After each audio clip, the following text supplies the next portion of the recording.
U.S. Secretary of State Antony Blinken is headed back to the Middle East. He will discuss specific steps parties can take, including how they can use their influence with others in the region to avoid escalation. A generation of child amputees is emerging in Gaza. I used to run and play. I was so happy with my life. But now, when I lost my leg, my life became ugly, and I got sad. And smaller, faster, stronger.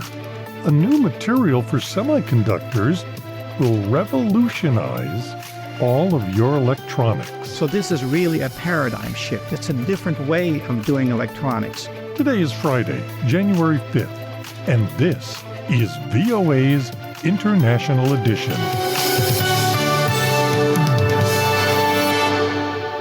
I'm Scott Walterman. U.S. Secretary of State Antony Blinken is headed back to the Middle East to visit multiple countries, including Israel, amid rising fears that the conflict is spreading. Tensions have surged between Israel and the Lebanese militant group Hezbollah after a deputy Hamas leader was killed in Beirut on Tuesday. VOA's senior diplomatic correspondent Cindy Sain reports. With the war between Israel and Hamas nearly 3 months old, Secretary of State Antony Blinken is returning to the Middle East late Thursday. It is his fourth visit since Hamas launched a surprise attack on Israel on October 7th, killing 1,200 Israelis. State Department spokesperson Matthew Miller had this announcement Thursday. Over the course of the next week, the Secretary will visit Turkey, Greece, Jordan, Qatar, the United Arab Emirates, Saudi Arabia, Israel, the West Bank, and Egypt for meetings with foreign counterparts and others. Fears of the Israel-Hamas conflict spreading into a regional war have grown after the targeted killing of Hamas Deputy Chief Saleh al-Aruri in Lebanon on Tuesday, an attack that Israel has neither confirmed nor denied that it carried out. Miller said Blinken will work to calm tensions. He will focus on, as he has consistently since October 7th, preventing the conflict from expanding. He will discuss specific steps parties can take, including how they can use their influence with others in the region to avoid escalation. It is in no one's interest, not Israel's, not the region's, not the world's, for this conflict to spread beyond Gaza. Israel had vowed to eliminate Hamas leaders after the October 7th attack and says its forces at its northern border with Lebanon are on high alert. President Joe Biden has come under heavy criticism for his strong support of Israel's right to defend itself after the attack, as more than 22,000 Palestinians have been reported as killed by Israel in Gaza since the war began. Experts say critics often have unrealistic expectations about how much influence Biden or Blinken has on Israel's decisions on how to conduct the war. Brian Katulis is vice president for policy at the Middle East Institute.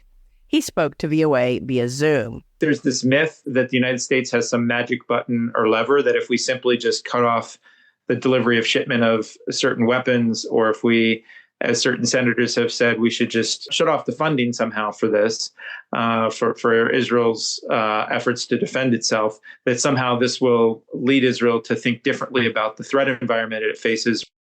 The State Department said protecting and helping civilians in Israel, Gaza, and the West Bank will be at the top of the list at each one of Blinken's stops on his tour. Cindy Sain, VOA News. Joining us now to talk about this is Mark Schwartz, an adjunct international defense researcher at RAND Corporation. He served for more than 33 years in the United States Army, achieving the rank of lieutenant general. His last duty assignment was the United States Security Coordinator for Israel and the Palestinian Authority. So, as Secretary Blinken returns to the region, what's your assessment of the situation in Gaza?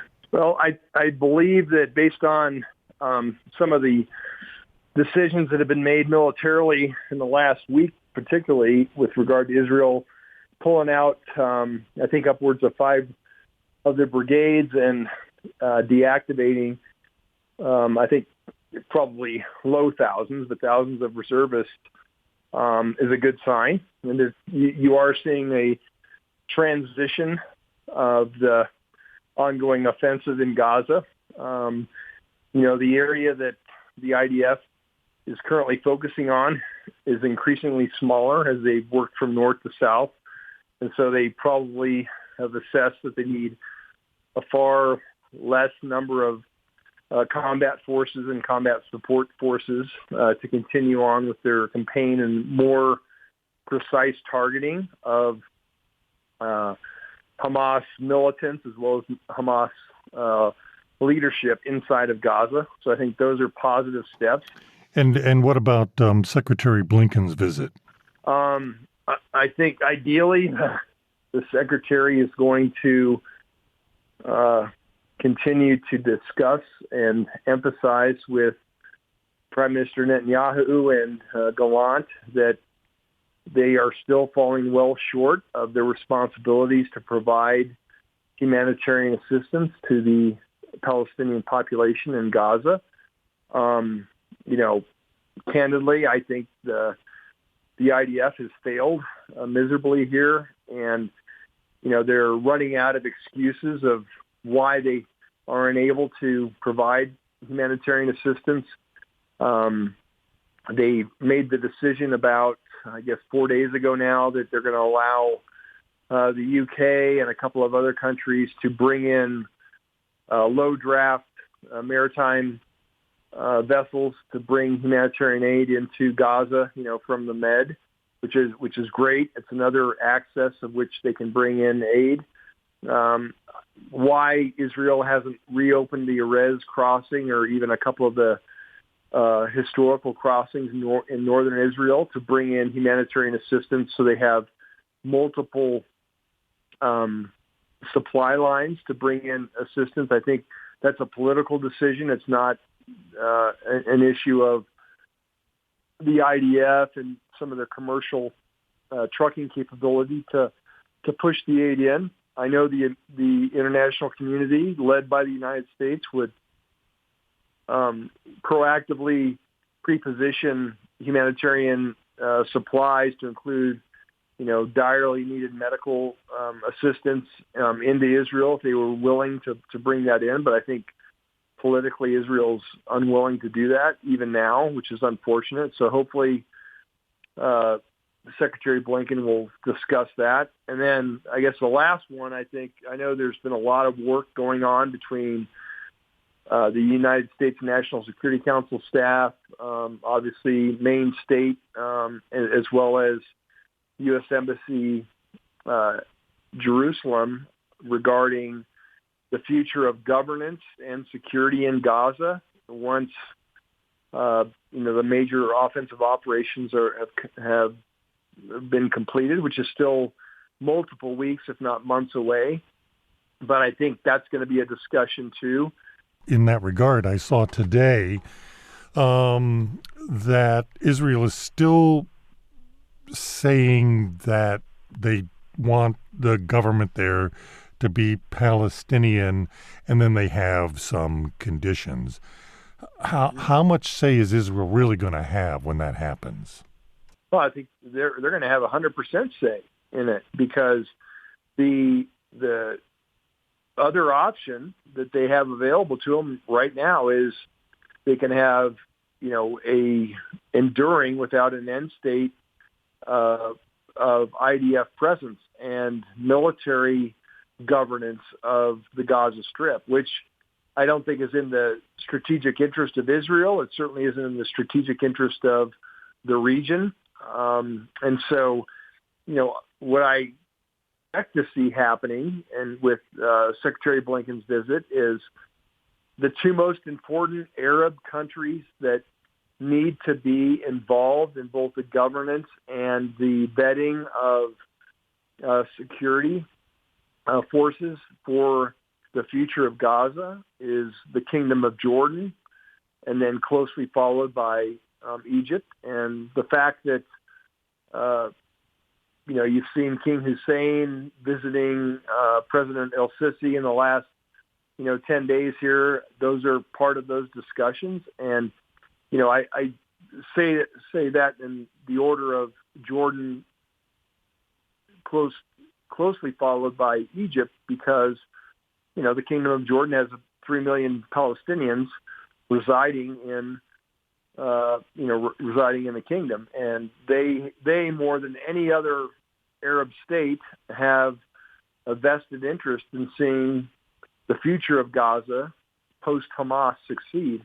And I genuinely believe, based on my time as a security coordinator and also working extensively with Jordan throughout my military career, believe that Jordan, if supported strongly by the United States and the international community, can play a vital role in the future of Gaza and, frankly, the future of the West Bank and East Jerusalem, if they are empowered to do so. Mark Schwartz, an adjunct international defense researcher at the Rand Corporation.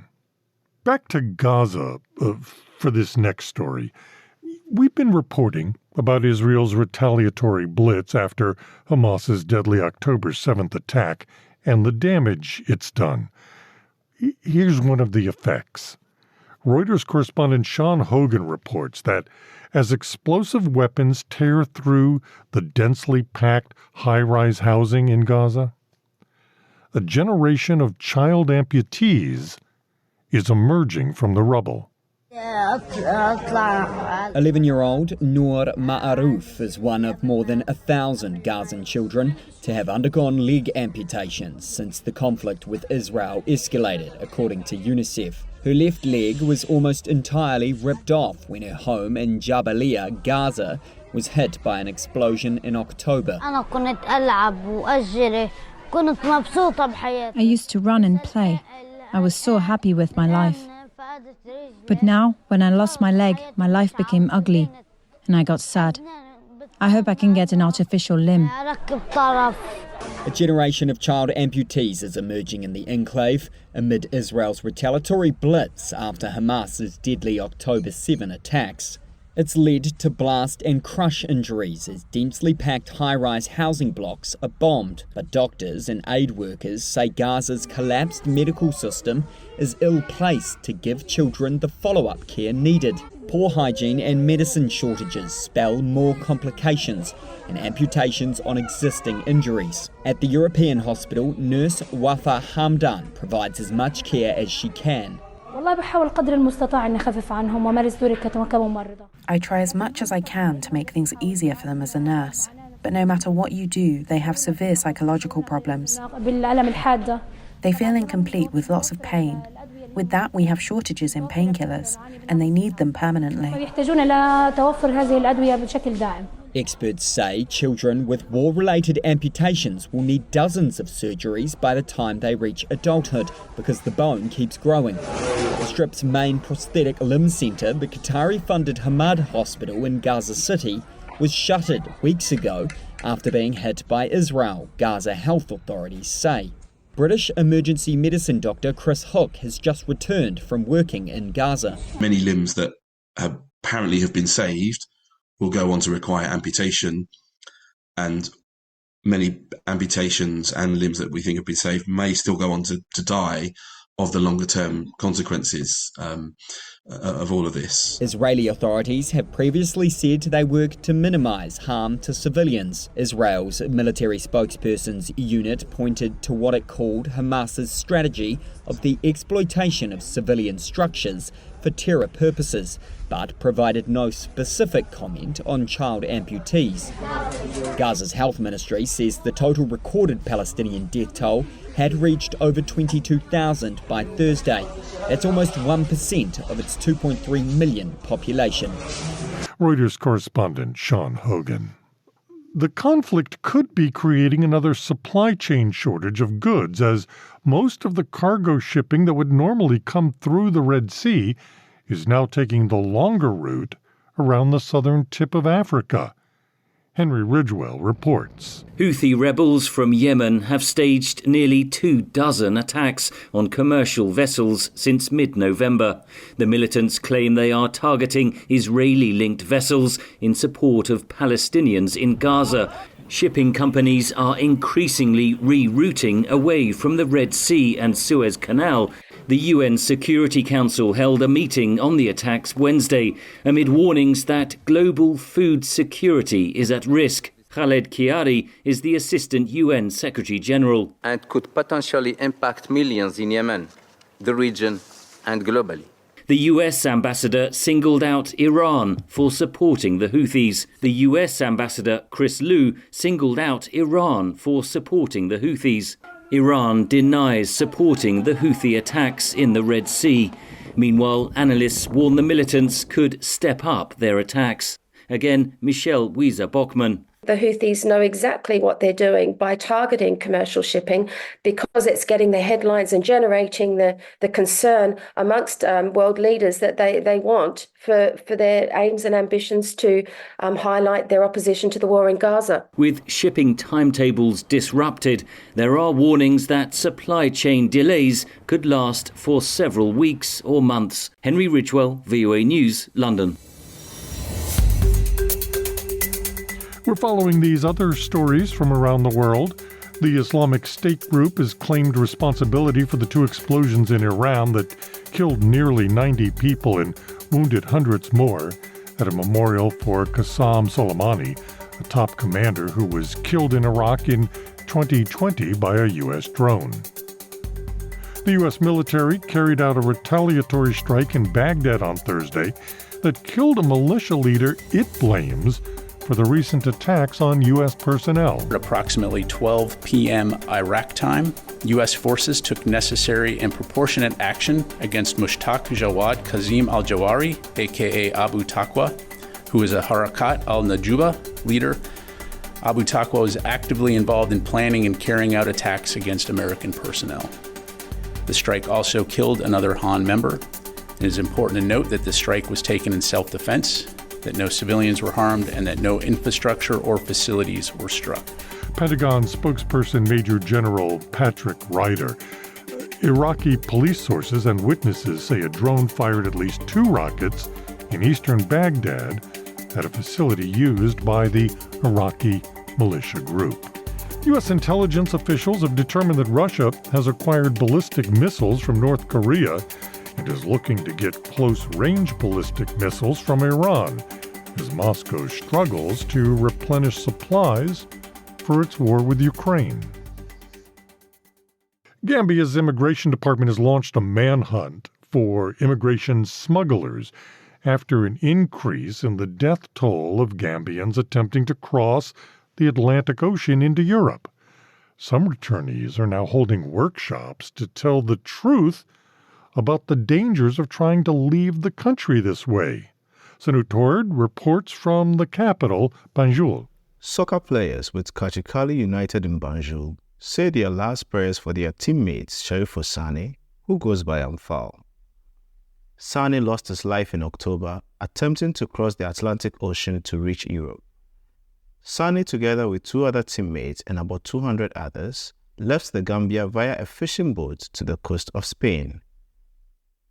A family friend, Gerard Juve, says Sane was found lying dead after a routine boat cleaning exercise. After 30 minutes of cleaning the water from the boat, then they came back, they met him lying. They tried to see if he's still breathing, but they found out that he was not breathing, and they threw him in the sea. Ibrahim Gassama lost about 5 friends in October. He says his country's declining economy is driving many young people to seek greener pastures. The situation is getting harder in this country. That's why the people are, moving in large numbers.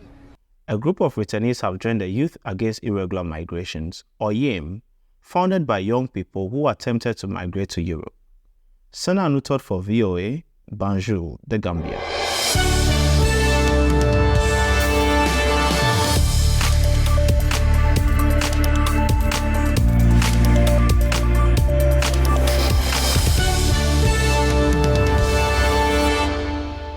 VOA's International Edition continues. I'm Scott Walterman.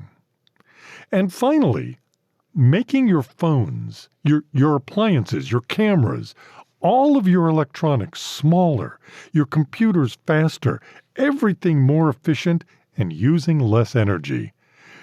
the heart of everything nowadays is the semiconductor. And Reuters correspondent Ilan Rubens reports that breakthrough research has found a material to replace silicon to make all of that happen.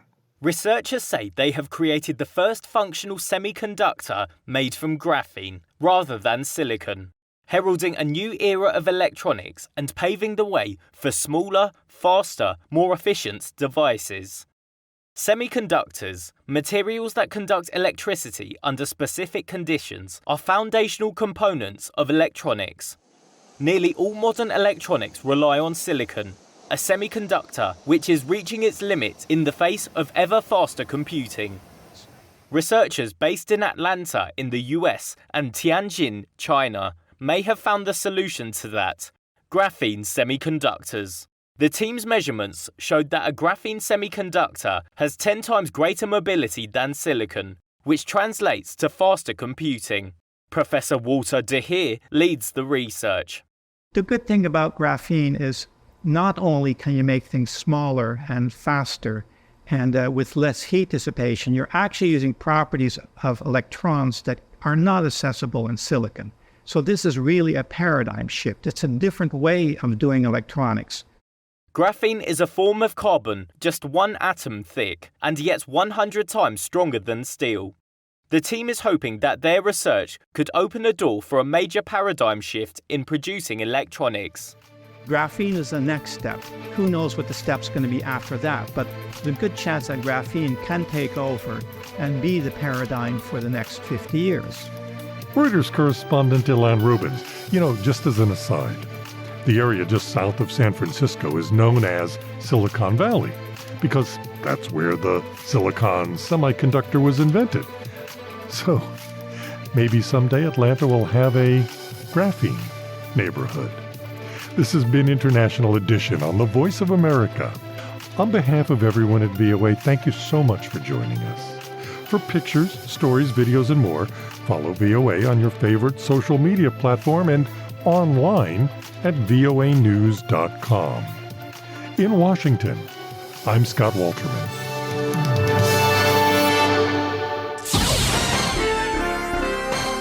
Next, an editorial reflecting the views of the United States government. The ongoing attacks on freedom of the press and suppression of independent media in Hong Kong by Chinese authorities are of deep concern to members of the Media Freedom Coalition, or MFC.